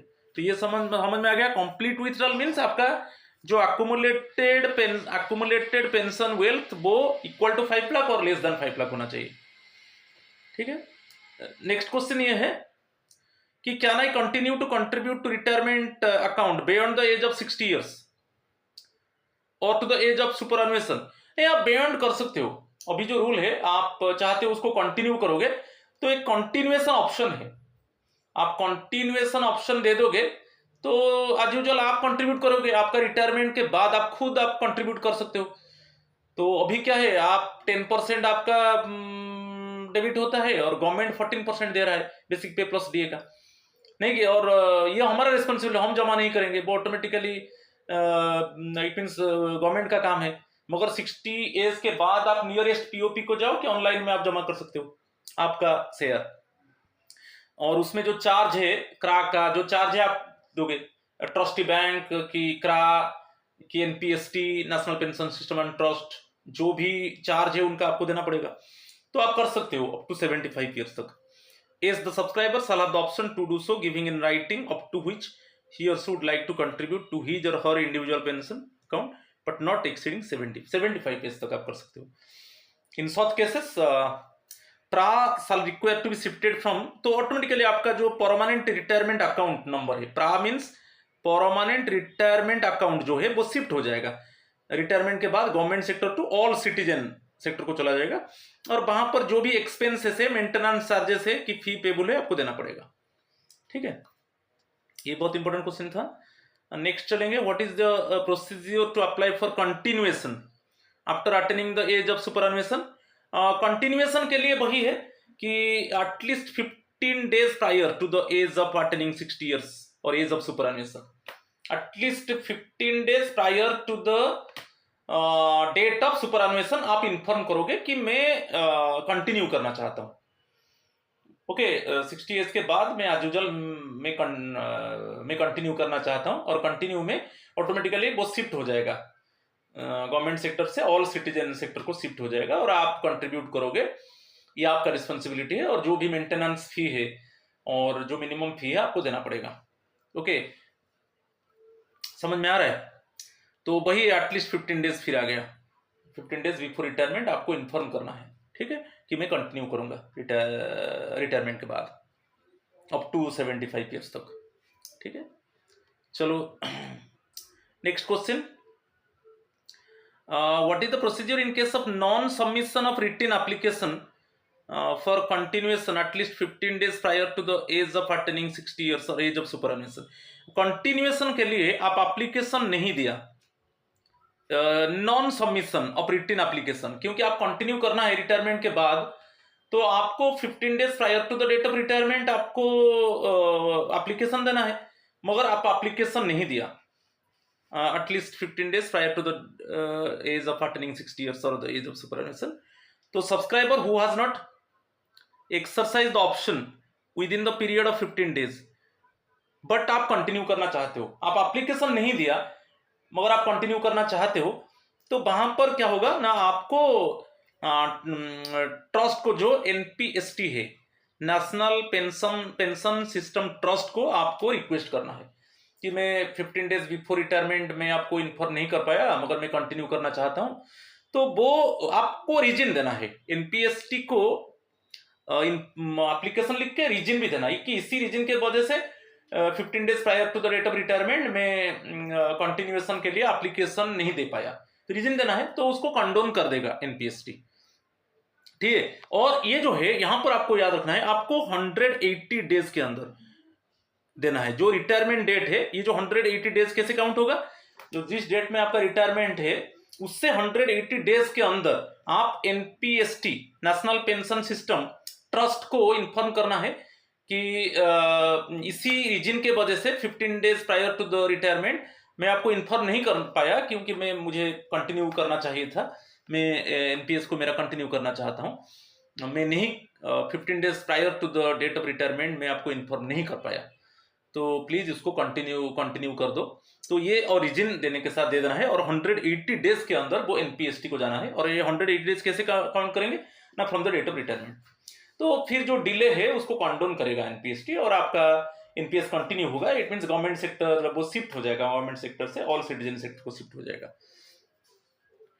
The authorised officer of the NPS trust में condone such delay if any in exercise of such option by the subscriber he may deem fit। समझ में आ रही कि नहीं? चलो नेक्स्ट वन। अच्छा, आपका कंटिन्यूएशन और एक्सटेंडेड पीरियड चल रहा है, आप कंटिन्यूएशन के लिए आप इन्फॉर्म कर दिया, क्या नहीं एग्जिट ड्यूरिंग द कंटिन्यूएशन और एक्सटेंडेड पीरियड, आप 15 days prior to the retirement आप एप्लीकेशन दे दिया कि मेरा एनपीएस कंटिन्यू होगा, तो रिटायरमेंट के बाद ऑटोमेटिकली आपका गवर्नमेंट सेक्टर से ऑल सिटीजन सेक्टर को कन्वर्ट हो जाएगा, वो चला जाएगा। क्या उसमें जो आप कंटिन्यूएशन टाइम में कि एक्सटेंडेड पीरियड में आप एग्जिट कर सकते हो? डेफिनेटली आप एग्जिट कर सकते हो, रिक्वेस्ट करोगे क्रा को और एनपीएस ट्रस्ट को, कोई भी टाइम में आप रिक्वेस्ट करके एग्जिट कर सकते हो। तो जितना अक्यूमुलेटेड फंड है उसका 60% आप मैक्सिमम 60% विथड्रॉल कर सकते हो, और मिनिमम अक्यूमुलेटेड फंड का मिनिमम 40% आप एन्युटी शेयर के ऊपर इन्वेस्ट करोगे। और यदि आपका अक्यूमुलेटेड फंड 5 लाख है कि इक्वल टू 5 लाख और लेस देन 5 लाख है, आप पूरा विथड्रॉल कर सकते हो। ठीक है, if I continue my tyre 1 प्रा permanent retirement account even after retirement और सुपरएनुएशन, अच्छा आप अभी कंटिन्यू कर रहे हो, ये कंटिन्यूएशन ऑप्शन दे दिया, रिटायरमेंट के बाद वो ऑटोमेटिकली आपका शिफ्ट हो जाएगा गवर्नमेंट सेक्टर से किसके पास आ गया, ऑल सिटीजन सेक्टर को आ गया। क्या उस समय आप बोलोगे मैं डिफर करना चाहता हूं, मेरा लॉन्ग सम जो है जो मैक्सिमम 60% में मैक्सिमम आप क्या अवेल करोगे, जितना अक्यूमुलेटेड फंड है मैक्सिमम 60% आप विथड्रॉ करोगे और मिनिमम 40% आप एन्युटी शेयर के ऊपर इन्वेस्ट करोगे, क्या उसको डिफर कर सकते हो? नहीं कर सकते, क्योंकि जब आप कंटिन्यूएशन के लिए एप्लीकेशन दे दिया और कि आप कंट्रीब्यूट करोगे एनपीएस अकाउंट में, तो ऑटोमेटिकली आपका रिटायरमेंट के बाद ऑटोमेटिकली वो शिफ्ट हो जाएगा ऑल सिटीजन सेक्टर को, नहीं की। और वहां पर आप बोलते हो कि मेरा जो लॉन्ग सम विथड्रॉल है मैं उसको डिफर करना चाहता हूं अप टू 75 ईयर्स, कि मेरा जो एन्युटाइजेशन है मैं एन्युटी शेयर के ऊपर जो इन्वेस्ट करूंगा वो भी उसको मैं डिफर करना चाहता हूं अप टू 75 ईयर्स, वो डिफरमेंट नहीं हो सकता। वंस कंटिन्यूएशन कर दिए, रिटायरमेंट के बाद आपका अकाउंट शिफ्ट हो जाएगा ऑल सिटीजन सेक्टर को, और वहां पर आप डिफर नहीं कर सकते। डिफर कब करोगे ना, डिफर करने के लिए आपको 15 डेज बिफोर रिटायरमेंट, ठीक है, 15 डेज बिफोर रिटायरमेंट आपको इन्फॉर्म करना है कि मेरा जो लॉन्ग सम विथड्रॉल है मैक्सिमम 60% उसको मैं डिफर करना चाहता हूं, कि मैं मेरा एन्युटी एन्युटाइजेशन है, एन्युटी शेयर के ऊपर जो मिनिमम 40% में इन्वेस्ट करूंगा उसको मैं डिफर करना चाहता हूं, कि दोनों को, आइदर एन्युटाइजेशन और deferment of basically maximum 60% of accumulated fund, नहीं तो दोनों को भी डिफर कर सकते हो, मगर उसके लिए आपको 15 डेज बिफोर रिटायरमेंट आपको एप्लीकेशन देना है, ठीक है। नहीं तो वंस वो कंटिन्यूएशन आ गया, कंटिन्यूएशन से क्या है, आपका अकाउंट नंबर शिफ्ट हो गया ऑल सिटीजन सेक्टर को, तो आप इंडिविजुअली कंट्रीब्यूट करोगे और वहां पर डिफरमेंट नहीं होगा, ठीक है। फेज्ड विथड्रॉल आप कर सकते हो, जैसे after superannuation in case of NPS, subscriber can opt for withdrawal of lump sum amount in a phased manner up to 10 installments over the period from 60 years to 75 years. आप अभी क्या किया था, डिफर कर दिया था जो लम सम अमाउंट को, ये जो लम सम अमाउंट जैसे जो मैक्सिमम 60% ऑफ एक्युमुलेटेड फंड, ये लम सम अमाउंट है, जितना एक्युमुलेटेड फंड है उसका मैक्सिमम 60% आपको विथड्रॉल करना है, उसको आप क्या किया था, आप उसको डिफर कर दिया है अप टू 75 इयर्स तक, तो आप फेज बाय फेज आप 10 इंस्टॉलमेंट्स में विथड्रॉ कर सकते हो, जो भी जो मैक्सिमम 60% ऑफ एक्युमुलेटेड फंड को आप 10 इंस्टॉलमेंट्स में विथड्रॉ कर सकते हो up to 75 years, okay, from 60 years to 75 years, उसके अंदर आप फेज बाय फेज आप विथड्रॉल करोगे 10 इंस्टॉलमेंट्स में, मगर यहां पर एक कंडीशन है। कंडीशन क्या है, फेज विथड्रॉल करने से पहले आपको एन्युटी बाय करना है। एन्युटी मींस कितना, मिनिमम कितना 40% of accumulated fund, minimum 40% of the accumulated fund जो एन्युटी शेयर के ऊपर आपको इन्वेस्ट करना है। आप जब आप डिसाइड कर लिया कि मैं फेज्ड विथड्रॉल करूंगा 10 इंस्टॉलमेंट्स में फ्रॉम 60 इयर्स टू 75 इयर्स, उस फेज्ड विथड्रॉल के पहले आपको मिनिमम 40% ऑफ एक्युमुलेटेड फंड को एन्युटी शेयर के ऊपर इन्वेस्ट करना है, ये कंडीशन है। तो ये नहीं है कि आप फेज 10 इंस्टॉलमेंट्स में आप फेज बाय फेज आप विथड्रॉ करोगे और उसके बाद आप करोगे एन्युटी शेयर के ऊपर, ये नहीं, फेज्ड मैनर में आप विथड्रॉल करोगे तो पहले आपको मिनिमम 40% ऑफ एक्युमुलेटेड फंड को एन्युटी शेयर के ऊपर इन्वेस्ट करना है, उसके बाद में आप फेज बाय फेज विथड्रॉल कर सकते हो अप टू 75 इयर्स, ये बहुत इंपॉर्टेंट था। चलो अभी क्वेश्चन चलेंगे, 20 क्वेश्चंस डिस्कशन करेंगे।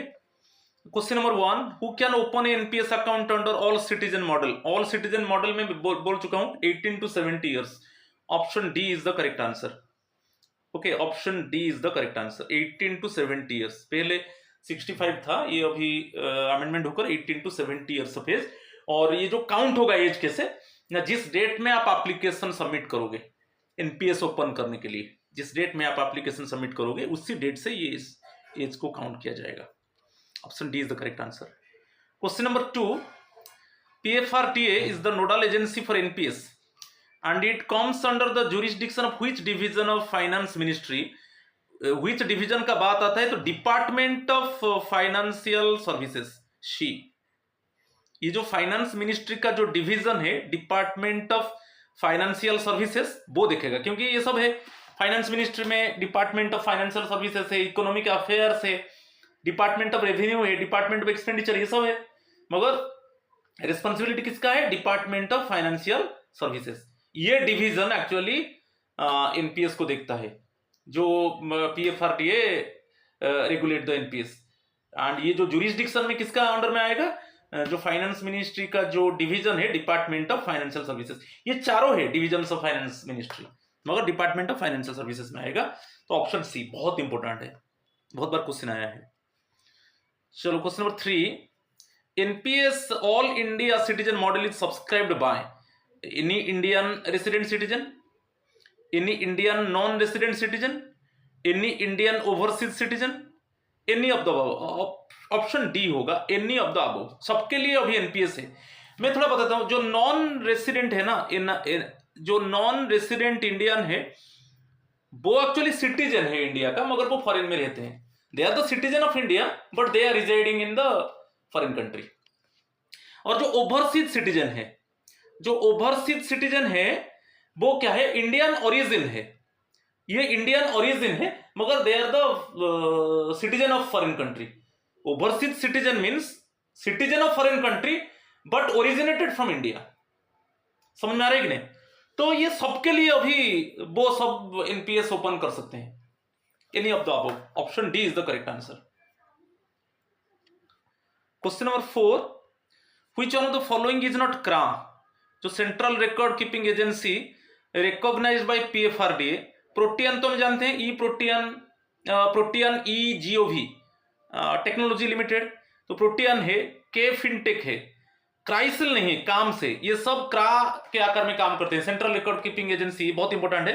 प्रोटियन तो आप जानते हो, के फिनटेक और काम्स ये सब क्रा के आकार में काम करते हैं, मगर क्राइसिल नहीं। वो एक सेंट्रल रिकॉर्ड कीपिंग एजेंसी नहीं है एक पीएफआरडीए का। तो option C is the correct answer. Question number 5, all NPS subscribers who have been under the NPS for dash years or more are permitted to avail non-refundable partial withdrawal from their own contribution to the extent of 25% up to dash times for specified reasons। तो ये 3 years, at least आपका 3 years होना चाहिए, और आप entire service में 3 times आप partial withdrawal कर सकते हो। आपका ओन कंट्रीब्यूशन का 25% नहीं कि, तो आपका सर्विस एटलीस्ट 3 years होना चाहिए। एंटायर सर्विस में आप 3 times पार्शियल विथड्रॉल कर सकते हो, और ईच टाइम में आपका कंट्रीब्यूशन का 25% आप विथड्रॉल कर सकते हो। ओके, गवर्नमेंट कंट्रीब्यूशन उसमें इंक्लूड नहीं होगा, और आपका कंट्रीब्यूशन मींस उसमें कोई इंटरेस्ट स्टार्ट नहीं होगा, ओनली आपका contribution. Option C is the correct answer.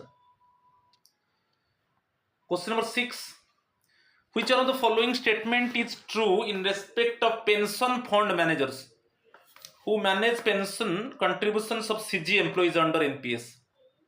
Which are the following statement? Pension fund managers में वो बताया था, pension fund managers SBI, unit trust of India और एलआईसी, ये तीनों है मेन पेंशन फंड मैनेजर्स है सेंट्रल गवर्नमेंट एम्प्लॉइज के लिए। समझ में आ रहा है? तो ऑप्शन मिल गया, option C is the correct answer. ये भी बहुत इंपॉर्टेंट है। Question number 7, up to which amount complete withdrawal is allowed normal exit में। जैसे नॉर्मल एग्जिट में क्या है, सब सुपर अन्वेषण। नॉर्मल एग्जिट मींस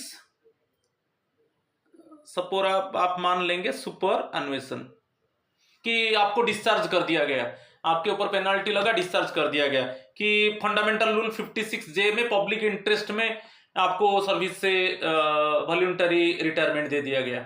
तो ये सब केस में जो नॉर्मल एग्जिट होता है, कंप्लीट विथड्रॉल क्या है, इक्वल टू 5 लाख और लेस देन 5 लाख आप पूरा विथड्रॉल कर सकते हो।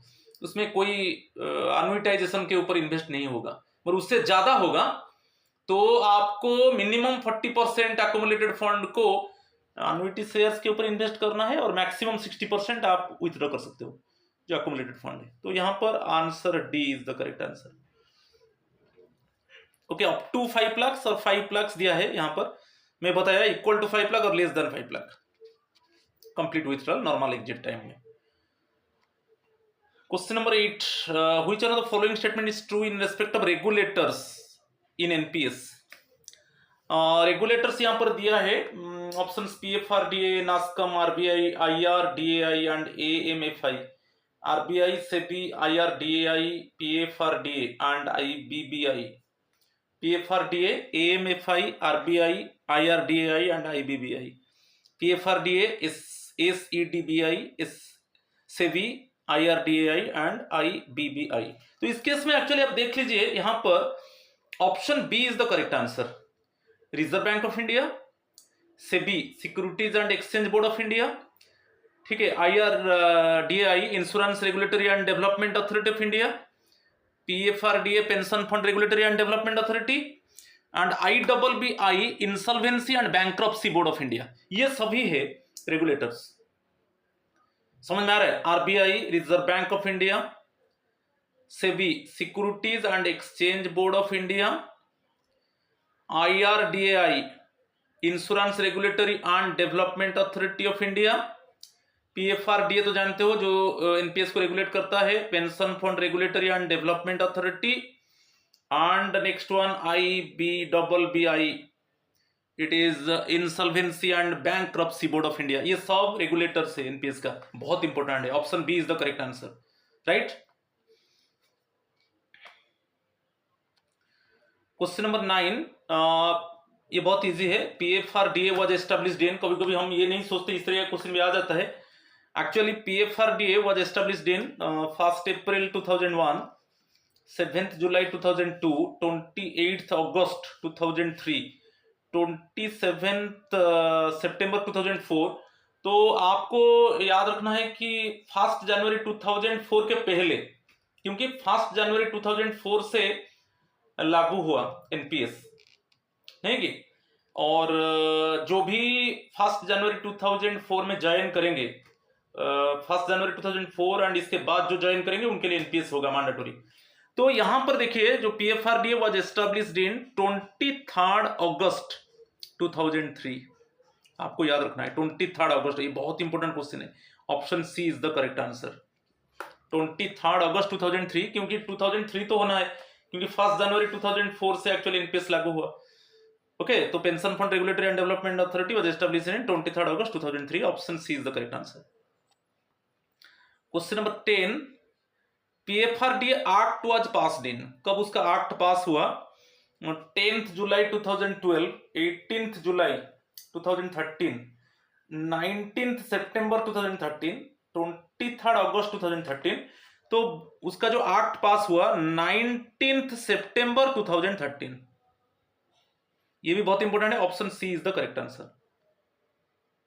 ठीक है, 19 सितंबर 2013।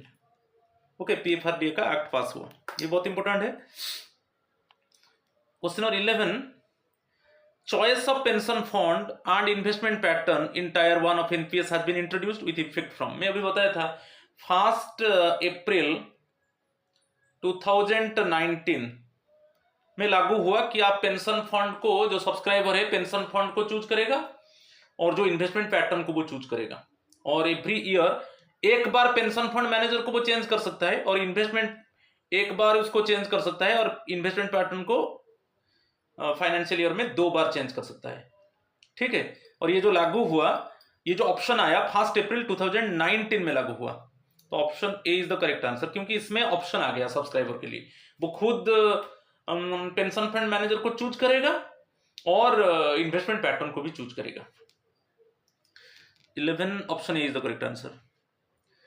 Question number 12, a subscriber wishing to keep on contributing in tier 1 account even after retirement or superannuation should submit the request at least dash prior to the age of attaining 60 years। आप जानते हो कि आप continue करना चाहते हो, मैं इसको डिस्कस कर चुका हूं। आपका एनपीएस अकाउंट को कंटिन्यू करना चाहते हो, तो ऑटोमेटिकली रिटायरमेंट के बाद आपका एनपीएस शिफ्ट हो जाएगा गवर्नमेंट सेक्टर से ऑल सिटीजन सेक्टर को, आप कंटिन्यू करना चाहते हो। तो इस केस में 15 days prior to the retirement आपको एप्लीकेशन देना चाहिए। प्रायर टू द रिटायरमेंट आपको एप्लीकेशन देना है कि मैं मेरा एनपीएस को कंटिन्यू करूंगा, ठीक है। तो ऑटोमेटिकली वो गवर्नमेंट सेक्टर से शिफ्ट हो जाएगा बेसिकली जो सिटीजन सेक्टर को, और वहां पर आपका कंट्रीब्यूशन आप जमा करोगे, पीओपी है पॉइंट ऑफ प्रेजेंस, और आप ऑनलाइन में, और जो भी मेंटेनेंस फी है आपको देना पड़ेगा। तो answer B is the correct answer, इसको मैं बोल चुका हूं ऑलरेडी, ये बहुत इंपॉर्टेंट क्वेश्चन है। Question number 13, 2 statements given, correct हम देखेंगे। A new pension scheme, contribution based pension scheme now called National pension System NPS was introduced for central government employees, wide Ministry of Finance, Department of Economic Affairs, notification dated 22 December 2003। ये sentence correct है, ये sentence को याद रखिए। तो basically जो introduce हुआ national pension system, जो नोटिफिकेशन आया था वो 22, ये इसके ऊपर क्वेश्चन आ सकता है, 22 दिसंबर 2003। और वो नोटिफिकेशन कौन दिया था? Ministry of finance. Ministry of finance के अंडर 4 डिविजन है, जैसे डिपार्टमेंट ऑफ एक्सपेंडिचर है, डिपार्टमेंट ऑफ रेवेन्यू है, डिपार्टमेंट ऑफ फाइनेंशियल सर्विसेज है, और डिपार्टमेंट ऑफ इकोनॉमिक अफेयर्स है। और ये क्वेश्चन आता है, जब वो नोटिफिकेशन हुआ 22 दिसंबर 2003, तब तक जो मिनिस्ट्री ऑफ फाइनेंस का डिपार्टमेंट ऑफ इकोनॉमिक अफेयर्स उसको नोटिफाई किया था, डिपार्टमेंट ऑफ इकोनॉमिक अफेयर्स उसको नोटिफाई किया था कि जो 1 जनवरी 2004 से जिनका 1 जनवरी 2004 एंड आफ्टर दैट जो भी गवर्नमेंट सेक्टर में ज्वाइन करेंगे उनके लिए एनपीएस होगा। ये नोटिफिकेशन दिया था मिनिस्ट्री ऑफ फाइनेंस का एक सब division department of economic affairs. मगर अभी जो डिवीजन एक्चुअली बेसिकली जो पीएफआरडीए रेगुलेट करता है एनपीएस को, इसके पहले क्वेश्चन था तो उसका जुरिस्डिक्शन किस में आता है कि डिपार्टमेंट ऑफ फाइनेंशियल सर्विसेज, उसमें कंफ्यूजन नहीं होना है। जुरिस्डिक्शन है डिपार्टमेंट ऑफ फाइनेंशियल सर्विसेज जो मिनिस्ट्री ऑफ फाइनेंस में है, मगर उसका नोटिफिकेशन जो आया था पहले 22 दिसंबर 2003 में कि एनपीएस लागू होगा, वो नोटिफिकेशन दिया था वही मिनिस्ट्री ऑफ फाइनेंस का सब division department of economic affairs. ये करेक्ट है। NPS was made mandatory for all new recruits to the central government service and the arm forces from 1 जनवरी। ये गलत है, arm forces except arm forces के लिए एनपीएस लागू नहीं है, एक्सेप्ट आर्म फोर्सेस। यहां पर दे दिया कि NPS was made mandatory for all new recruits to the central government service and the arm forces, नहीं एक्सेप्ट आर्म फोर्सेस, ये गलत हो गया। तो यहां पर करेक्ट पूछा था, only statement 1 is correct one, option A is the correct answer. इस तरीके का सेंटेंस को आप देखिए, इस तरह का क्वेश्चन अभी डिस्टोर्ट होकर आ रहा है, थोड़ा ट्विस्ट होकर आ रहा है। चलो क्वेश्चन नंबर 14 को चलेंगे।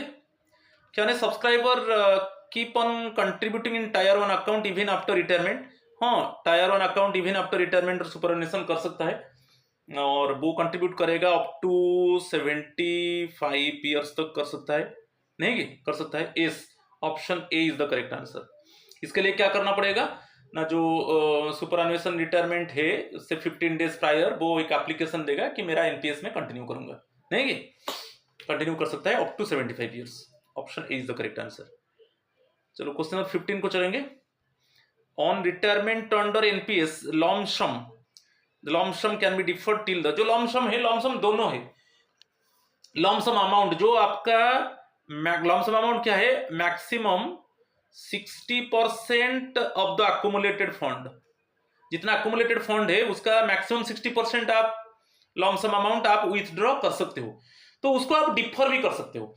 इसके लिए वही 15 डेज, वैसा ही 15 डेज प्रायर टू रिटायरमेंट आपको एक एप्लीकेशन देना है, ठीक है। आपको एप्लीकेशन देना है कि मैं जो मेरा जो मैक्सिमम 60% एक्यूमुलेटेड फंड में विथड्रॉ करूंगा, मैं उसको डिफर करना चाहता हूं, और age of up to 75 years, दोनों को डिफर कर सकते हो। अन्युइटी शेयर्स को डिफर कर सकते हो और आप ये जो लॉमसम अमाउंट जो विथड्रॉ करोगे उसको भी डिफर कर सकते हो, तो अप टू 75 ईयर्स। इसके लिए आपको 15 days prior to the date of retirement आपको एप्लीकेशन देना है, ठीक है।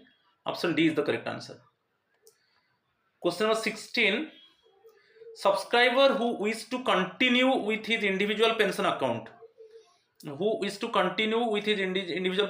under NPS beyond the age of 60 years or the age of superannuation may do so by making an application in writing with reasons for such delay to the National Pension System Trust within dash days of attaining such age of superannuation। मैं बताया था आपका rule है 15 days prior to the retirement आपको application देना है कि retirement के बाद मेरा एनपीएस कंटिन्यू होगा, मगर आप एप्लीकेशन नहीं दे पाए तो जिस डेट में आपका रिटायरमेंट होगा उससे 180 डेज के अंदर आपको NPST national pension system trust को अप्रोच करना है, एप्लीकेशन लिखना है कि मैं unfortunately due to the particular reason I could not give the application 15 days before the retirement for continue of my NPS account after retirement।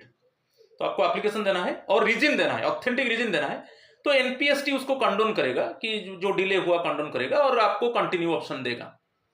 मगर rule है, normal rule है 15 days prior to the retirement आप NPST को inform करोगे कि मैं मेरा NPS continue करूंगा आफ्टर रिटायरमेंट के बाद। नहीं किया तो आप जो रीजन है किस वजह से आप नहीं कर पाया, with reason actually from the date of retirement within 180 days of date of retirement you must approach to the NPST. If for this authentic reason I could not give application for continuing my NPS after retirement, so please condone it due to this reason. मैं नहीं कर पाया तो उसको condone कर दो। तो option D is the correct answer. ये बहुत इंपॉर्टेंट क्वेश्चन था। क्वेश्चन नंबर 17 यहां पर दिया है which among the following is or are correct देखेंगे with regard to benefits on retirement or superannuation from NPS। Minimum annuitization 40% of accumulated wealth, ये तो करेक्ट है। सुपर अनुएशन का बात बोल रहा है, नॉर्मल एग्जिट रिटायरमेंट टाइम में मिनिमम 40% आपको अनुइटी शेयर के ऊपर इन्वेस्ट करना है पेंशन के लिए, करेक्ट है। मैक्सिमम लॉन्ग सम विथड्रॉल 60%, ये करेक्ट है। तो मैक्सिमम विथड्रॉल कितना होगा आपका अकोमुलेटेड फंड का, अकोमुलेटेड वेल्थ का 60%, ये भी करेक्ट है। The subscriber may choose to purchase an annuity for an amount greater than 40% also, कर सकते हो आप। मिनिमम तो 40% है। सपोज आप बोलोगे कि मैं इन्वेस्ट करूंगा 60%, आप 40% विथड्रॉ कर लोगे 40% विथड्रॉ करोगे 40% विथड्रॉ करोगे तो 60% आप अनुइटी शेयर के ऊपर इन्वेस्ट कर सकते हो। मगर रूल क्या है, आपको मैक्सिमम जो विथड्रॉल होगा अकोमुलेटेड फंड का मैक्सिमम 60% होगा और मिनिमम अनुइटाइजेशन जो अनुइटी शेयर के ऊपर 40% होगा। उसके बाद आप जो भी करना है करो। ये तीनों स्टेटमेंट करेक्ट है। All the above are correct one. Option D is the correct answer. Question number 18 यहां पर दिया है correct which of the above statements is are correct one. In case of NPS you can defer the purchase of annuity, such deferment can be up to the age of 75 years, ये correct है। आप जो अनुइटी जो minimum 40% accumulated fund को आप अनुइटी share के ऊपर invest करोगे तो आप उसको डिफर कर सकते हो। इसके लिए आपको 15 days prior to the retirement आपको एप्लीकेशन आपको देना है, तो आप डिफर कर सकते हो 75 ईयर्स तक, करेक्ट है। If the death of the subscriber occurs before the due date of extended period of purchase of annuity, आप अनुइटी डिफरमेंट कर लिया और जो डिफर करने के बाद आपका डेथ हो जाता है तो आप क्या करोगे। डेथ हो जाने से कुछ प्रॉब्लम नहीं, डेथ हो जाने से आपका उसका जो डिफॉल्ट स्कीम है तो ऑटोमेटिकली अकोमुलेटेड फंड का मिनिमम 40% वो डिफॉल्ट स्कीम में अनुइटी शेयर्स के ऊपर इन्वेस्ट कर दिया जाएगा, ठीक है। तो ये करेक्ट है। Default annuity option shall be exercised if the death of the subscriber occurs before the due date of extended period of purchase of annuity, complete withdrawal option no, ये नहीं है, कंप्लीट विथड्रॉल नहीं होगा। आपका अनुइटी share के ऊपर invest नहीं किया, उसको डिफर कर दिया, डिले कर दिया है, उसके अंदर कंसर्न सब्सक्राइबर का डेथ हो गया। सब्सक्राइबर का डेथ होने से क्या है, ऑटोमेटिकली जो डिफॉल्ट ऑप्शन है आप तो चूज नहीं कर पाओगे क्योंकि सब्सक्राइबर का डेथ हो गया। तो जो डिफॉल्ट ऑप्शन है, डिफॉल्ट ऑप्शन के ऊपर जो अकोमुलेट जो आपका मिनिमम 40% है अकोमुलेटेड फंड का, जो आप डिफर किए थे कि मेरा जो अकोमुलेटेड फंड का इतना परसेंट मेरा अनुइटी शेयर के ऊपर इन्वेस्ट होगा मगर अभी नहीं होगा, उसको आप डिफर कर दिया, ठीक है। डेथ होने से वो डिफॉल्ट स्कीम में उसको इन्वेस्ट कर दिया जाएगा अनुइटी शेयर के ऊपर मंथली पेंशन के लिए, ठीक है, राइट। चलो नेक्स्ट वन, यहां पर ऑप्शन 1 2, ओके 1 2 दोनों करेक्ट है, करेक्ट पूछा है, first 2 statements are correct one. Question number 19 the central government has introduced the national pension, भाई इनकरेक्ट देखेंगे। The central government has introduced the national pension system with effect from January 1 2004 except the arm forces, correct है। NPS was made available to all citizens of India from April 1 2009, no ये May 1 2009, ये अप्रैल नहीं होगा, ये मई होगा, ये गलत हो गया क्योंकि 1 मई 2009 से सभी सिटीजन्स के लिए एनपीएस लागू हुआ। Next one, national pension system regulated by PFRDA is an important milestone in the development of A sustainable and efficient voluntary defined contribution system in India, ये करेक्ट है। तो इनकरेक्ट पूछा है मींस ऑप्शन 2, बस जो statement sorry statement 2 is incorrect one, B is the correct answer, 2 only, incorrect पूछा था। तो आज का लास्ट क्वेश्चन देखेंगे, Which one of the following is the custodian of the security for NPS? NPS के under में जो सिक्योरिटी है उसका कस्टोडियन कौन है? IL and FS Securities Service Limited, SBI SG Global Securities Services Private Limited, Stock Holding Corporation of India Limited, Securities and Exchange Board of India। Actually option C is the correct answer. जो भी NPS का security है उसका custodian है Stock Holding Corporation of India Limited, Stock Holding Corporation of India Limited. ये 20 questions था। तो आज का फर्स्ट पार्ट था। कल हम सेकेंड पार्ट को जाएंगे और कुछ बहुत इंफॉर्मेशन लाएंगे। सपोज प्री मैच्योर एग्जिट होगा और बेसिकली सर्विस में सब्सक्राइबर है उसका डेथ हो जाता है, क्या होगा, ये सब चीज आगे में हम डिस्कस करेंगे। नॉमिनी के बारे में डिस्कस करेंगे। और अभी जो सपोज सर्विस में सब्सक्राइबर है उसका डेथ हो जाता है, फैमिली पेंशन का ऑप्शन दिया है, अभी जो न्यू अमेंडमेंट आया 2021 उसके ऊपर डिस्कस करेंगे। तो आप वेट कीजिए सेकेंड पार्ट को। ठीक है, तो आज इतना ही है। थैंक यू और नमस्कार टू ऑल ऑफ यू।